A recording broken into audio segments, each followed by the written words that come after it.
Mike in San Jose. Thanks for waiting. Hello. Hello. Hi. Hi, how are you? This is, hi, doing pretty good. Hi, Matt and Tracy. Hello. This is Mike. I'm from San Jose. I guess to introduce myself, I'm a agnostic / theist. I was raised in a Christian home, but, I had my doubts like everybody else. And recently, I started to really see some truth in Christianity, I guess, specifically. And I guess I had some questions for Matt. When you say you recently saw some truth in Christianity, I was going to say I don't know what that means. I don't fully understand what you mean by that, because I'm okay with the idea that there's plenty of truth in plenty of places. I can point to truthful teachings within the Bible and factual information within the Bible, but that doesn't tell me anything at all about whether or not the supernatural claims are in fact true. I can see your point, and okay. I guess that kind of draws into my question about truth. It's like that, and I said, I'm starting to see Christianity as true. That doesn't mean I see everything about it as true, but I see portions of it as true as of now. And I guess I see everybody else around me kind of sees it as true too. The majority of the world is Christian, or I wouldn't say majority, but I guess that's the largest religion in the world. And I see a lot of Christians around me, and they all seem to think that it's true, at least the core fundamentals of it. And everybody, as you know, we have different kinds of sects. So my question to you really is, do you believe that anybody can really know the truth about God? And anybody have that knowledge? I don't think that we have any reason to believe that anyone does have that knowledge. Whether or not it's impossible to ever have such knowledge is an open question. In order for us to be able to say that we confirmed that we had a good understanding of this God, somebody would need to demonstrate, define the God, show that he exists, and show how we're able to confirm the supernatural. Because most of the gods from modern religions, when you drill down to what they're actually advocating, they're all unfalsifiable and untestable. That's exactly my point. It's unfalsifiable and untestable. Sure. We really can't know, right? Yeah. Nobody can know. Well, yeah, So but also I would say that because it's untestable and unfalsifiable, it's not just that nobody can know, it's that you cannot have a reasonably, rationally justified belief. And so the people who are believing this, absent an ability to test it, are being irrational. I mean, okay. and those people who freely acknowledge that this is untestable and then go on to say that they believe, I think are being doubly irrational, because they acknowledge there's a big problem here, we can't verify this, and yet they believe anyway. Whereas there are people who think that this is verifiable, that they have hard evidence. I think we're kind of, that's where this is where I really want to ask you, is like, aren't you kind of confusing the notion of believing and knowing? I mean, if you have the justifiable, rational evidence for God, then wouldn't you be knowing that God exists? Perhaps, but knowledge is a subset of belief. Belief just means that you accept a proposition. Knowledge, philosophically, is defined as justified true belief. I have problems with that definition. But most often, when we talk about knowledge, colloquially, somebody's just expressing a confidence level. So they're, sure. Hey, I believe this, and then somebody else will say, well, I know it. And all they mean is I really, really, really, really, really believe it. Really believe it. Mm-hmm. Yeah. I guess my question would be, if you can't verify it, why would you believe it? Like, why wouldn't you just wait until it can be verified and then decide then say, oh, okay, now it's confirmed? Well, I guess like Matt said, there's really no way to know. So believing something is really just putting it above any other explanation, any alternative. But what I'm saying is, where's the pressure to make a determination about whether or not you accept it as true? Like, why would you do that before you could verify it? Yeah, you can do that, but what I'm asking is, is somebody putting pressure on you to make a decision about whether or not it's true? And if not, then why not just say, I'm not going to make a decision until there's some kind of evidence to base that belief on? Well, for me personally, I guess you're asking me personally. So for me personally, I recently had an experience that I guess you can call supernatural, and that's what led me to look for answers, not just in Christianity, but in, many different religions. And so there's an equivocation fallacy that's going on here, because you talked about people acknowledge that you can't know. Well, can't know isn't necessarily talking about knowledge. When somebody says you can't know this, and we talk about that it's untestable, unfalsifiable, in that context of can't know, what you're really saying is there's not enough information to reach a reasonable position on this. It's not just when somebody says, hey, you can't know that, this is unknowable, they're not just making a claim about knowledge, they're also making a claim that rational belief isn't justified as well. And when you say that you had an experience that you could label or you could call supernatural, I could call anything supernatural. What's the justification for saying that the cause is supernatural? There is really no justification. It's just my, I guess, way of explaining it, just so that most people can understand it easily. It's an experience. Yeah, it's an experience that I can't really explain rationally or explain in any other terms. Therefore, it led me to look for an answer at religion or any other kind of place where they fallacious. give you answers to it. That is entirely fallacious. You just acknowledged that you had an experience for which you don't have an explanation. And so you went looking to religions for an explanation. Why on earth would you think that religions would have any explanatory power for what you experienced? Because religions are, I guess, places or congregations where people discuss the supernatural and have different opinions about the supernatural. Okay, but I can go to a Bigfoot club. That doesn't mean they know anything about Bigfoot or that Bigfoot's real. Well, I mean, if you went to a Bigfoot club, I think they'd have a substantial amount of their own, what they consider to be evidence for Bigfoot being real. It's a Bigfoot club. Yeah. And how is that actually, what reason do I have to think that they're correct?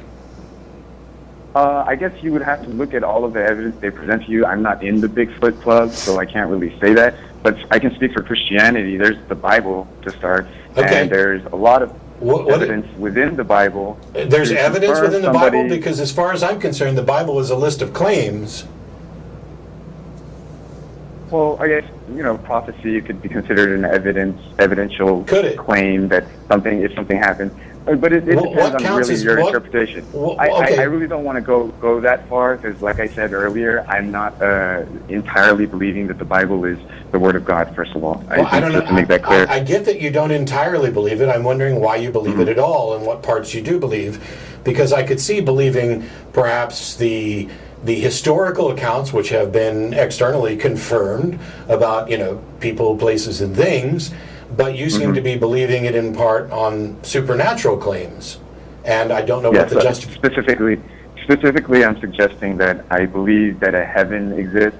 Why? That I believe that it has to do with my experience. Okay. So let's just suppose, I don't want to come out here and be all like talking about my personal life. So let's just suppose I had a near-death experience. Okay. And I had this experience where I saw heaven. And I came back from this experience, and, some people might not say I was dead, some people might say I was dreaming, but this experience I had was very similar to what a lot of other people describe in near-death experiences. Can we immediately just point out that, let's say I was abducted by aliens, or I had an experience that I felt I was abducted by aliens, and my experience was similar to what other people reported about when they were abducted by aliens. Does that mean any of us have a good reason to believe that we were actually abducted by aliens? Well, if a substantial number of people came out and said they were abducted by aliens, I think that would be a pretty good reason to believe that there's something going on. No, why does the number of people who say something have any impact on whether or not it's true? Don't you realize for ages just the number of people? That would be a starting point, and then you would have to, of course, look at the evidence they present. Yes. If tons of people came forward and said something, that might be enough to investigate. Now, how do we investigate it? You would have to look at the evidence. Okay. What does that mean? Well, evidence by definition is anything that leads you to conclude something to be true. Evidence are the facts presented in support of a proposition. I mean, can I ask you, do you believe that UFOs exist? Do you believe that they exist? No. You don't believe that unidentified flying objects in the sky exist? Oh, sure. I thought you were talking about the context of the alien abductions that he had just brought up. I was still going within the context of aliens. Are there? I'm going to get there. But are there? So first of all, are there? I still don't necessarily believe that UFO is justified. Are there unidentified sightings that people presume are in fact flying objects? There's not a demonstration of flying until you actually get to the point where you've showed it's a flying object, or not even a demonstration that it's an object until you get past. Basically, people observe something and they don't have an explanation for it, and they call it a UFO. And a lot of people will say, "Oh, well, we're not saying it's aliens, but it's definitely a UFO." Well, UFO is unidentified flying object. You haven't demonstrated that it's flying or that it's an object. All you have is something that's unidentified. But we have demonstrated that it exists. No, you haven't. You've demonstrated that people saw something. If you haven't demonstrated that what they saw is even real, don't you realize people see things that aren't actually real? Well, yeah, but how do you demonstrate something is real if you don't rely on your sight? And that's not the most basic sense of data that you can collect. I'm sorry, but that's not the way we determine that something's real, just because somebody saw it. You have to investigate and actually give evidence in favor of it. People see things, you just acknowledge that people see things, and now you want to say that that's the primary way that we should go about determining whether something's real, is if somebody saw something. Okay. Well, they also bring forth, evidence with their sightings. They have videotapes, video footage. Do you believe that people have been abducted by aliens? Well, I don't really know. I don't know. I haven't seen evidence for that specifically, so I can't really say. Okay. I've heard many claims, but I don't know. So you don't hold it as true at this point? No. Okay. No, and yet you are okay with the heaven idea. But I see, I have to admit that, there are flying objects in the sky. I'm watching the news recently over the past, couple of years. It seems like those sightings have been increasing, and they're actually, on Fox News, ABC News, NBC News. They're all over the news. Every 2-3 months, you'll have a UFO sighting somewhere, in the sky. Yeah, given the pervasiveness of this, why is it that you don't believe the alien abduction stories, but you do believe a heaven? Because my personal experience. That's my personal. So what led me to all of this is my personal experience. There's no evidence for my personal experience, of course. That's not what I'm suggesting. But what led me to even have my personal experience in the first place was the fact that I believe. Wow, that's kind of... I don't really have a way of evaluating this without you getting more specific about your personal experience. I think about it, it's like if I was dying, for example, and my brain was starved of oxygen, and I had some weird vision thing, and it matched some things that other people saw, like a bright light and a feeling of peace. All of us have human brains, and perhaps when a brain is dying from oxygen deprivation, this is what happens. Like maybe your body starts to pump out endorphins and dopamine because you're dying, and it's trying to keep you from being in any kind of pain or distress, and so you lose vision. Like, for example, I'm a blood donor, and sometimes when I go home, if I'm standing up too long, everything sort of whites out and I can't see and I have to sit down. And I could definitely understand why a body would flood you with good feeling brain chemicals when you're about to die, and how that could be interpreted in your culturally, common context. But at the same time, when I come out of it, I'm not going to trust my brain or my experience or perception when I know that I had an oxygen-deprived brain that was pumping this experience and perception out. Not only that, but it misunderstands the problems with memory. It's not... So your brain is in this deprived state while you're nearing death, but not dead, or maybe even if you pass over some point and are resuscitated.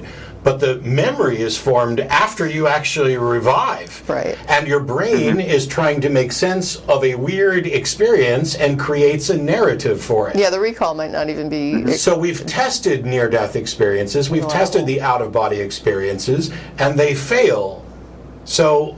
Given I think that's highly debatable whether you can even test Sure, it's really easy. You know, If for people who are in an operating room, you can put a note up on top of a file cabinet. That's assuming you know how to test if heaven exists or what kind of state heaven is. This or isn't whether a test. people can do that in heaven. This isn't Mike. This isn't a test for heaven existing. This is a test of the specific facts of claims of near-death experience. If the specific facts fail, why on earth should we believe the extra facts about a heaven?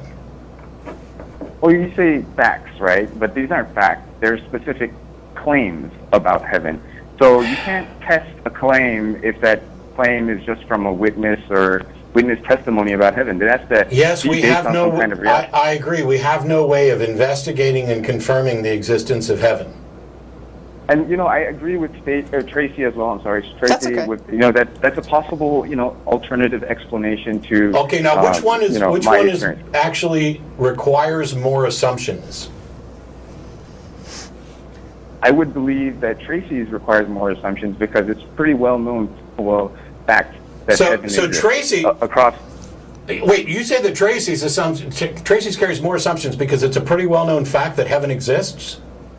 Well, at least in our modern times, most people seem to believe it. So okay, stop. That doesn't make it a well-known fact. That makes it an agreed-upon opinion. What I'm talking about is which one requires more assumptions. Tracie's includes nothing but the natural world. You're adding a whole nother supernatural realm to it. So which one of them actually includes more assumptions? Well, judging from the fact that I'm not really a scientist and neither is Tracie, I would say how is that at all relevant to my question? Because you have to know exactly how the brain works. No, you don't have to be. Well, no, we know. Stop. Wait a second. We know that the brain dies as it's deprived of oxygen. It starts to die within a few. I mean, this is not something that you have to be a neurologist to understand. But you Your don't brain know that will the die. brain's going to make you see heaven. But you do understand that when people are deprived of oxygen, and there are specific limits where you'll start to have brain damage, so that when you are brought back, your brain is damaged in certain ways because of that oxygen deprivation. Correct? I mean, that's not even not all the time. No, Not I'm saying that there are certain limits where you go beyond, where the brain doesn't have oxygen for certain amounts of time, and it starts to damage. Parts of the brain will start to die as you don't have oxygen. This goes for your body as well. Okay, I mean, you can't deprive it. You're also, Mike,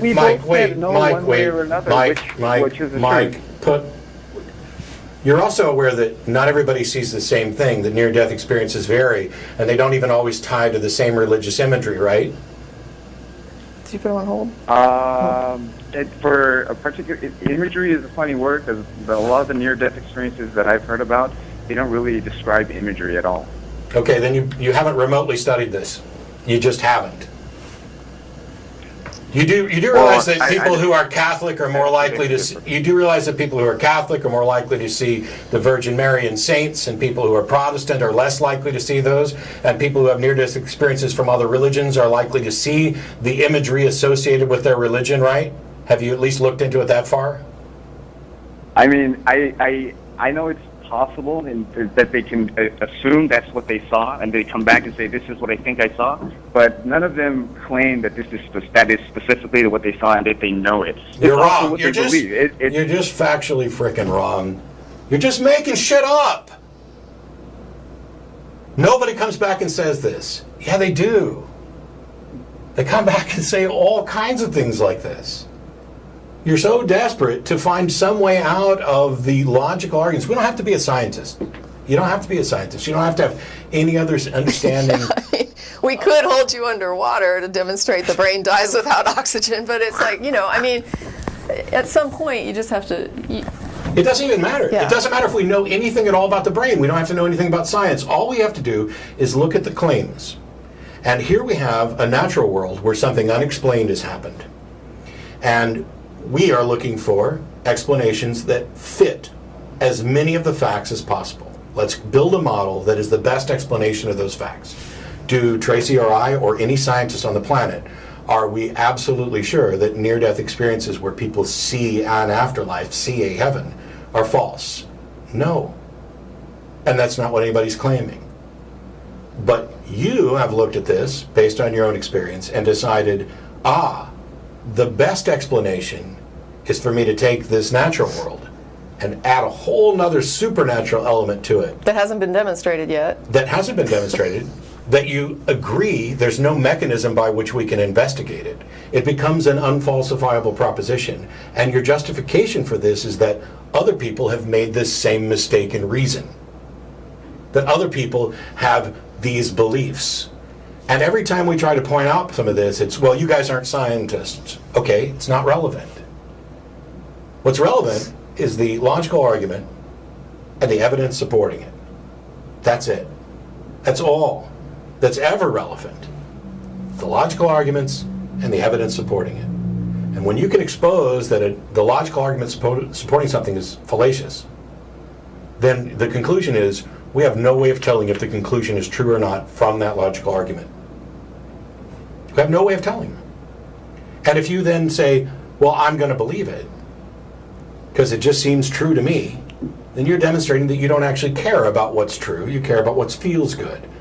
You're so discomforted by the idea of not knowing that you're willing to go with, hey, this is what most people believe, so I'll just run with it. Sorry, that's not a good reason to believe things. Yeah, and it's weird to me how sometimes people are very, very convinced by a personal experience that defies everything they have learned up to that point about the world around them. So instead of saying this is so outside the range of reality that there must be something wrong with my perception, they go right to it's so outside the range of reality that it has to be supernatural. Yeah. Like, it doesn't even occur to them that a perception could be deceptive or could be incorrect or could be, you could have a psychotic moment. And that's the other thing that's kind of interesting to me is that even mentally healthy people that are relatively mentally well, can have like a psychotic snap, like that just is temporary. That's a temporal thing. It doesn't even have to be that kind of a snap. No, it doesn't. I mean, we make mistakes in thinking all the time. Magicians exploit that. Yeah. I can't count the number of times I've seen magicians and mentalists do a trick, and somebody's like, "Ooh, they've got supernatural powers." How many times have you driven with a car full of people down a desert road and seen water up ahead on the road, and it's not there? It's always ahead of you. It's an unidentified wet object. Turns out, not wet, not an object. It's just it looks like water, though. It does. It looks just like water.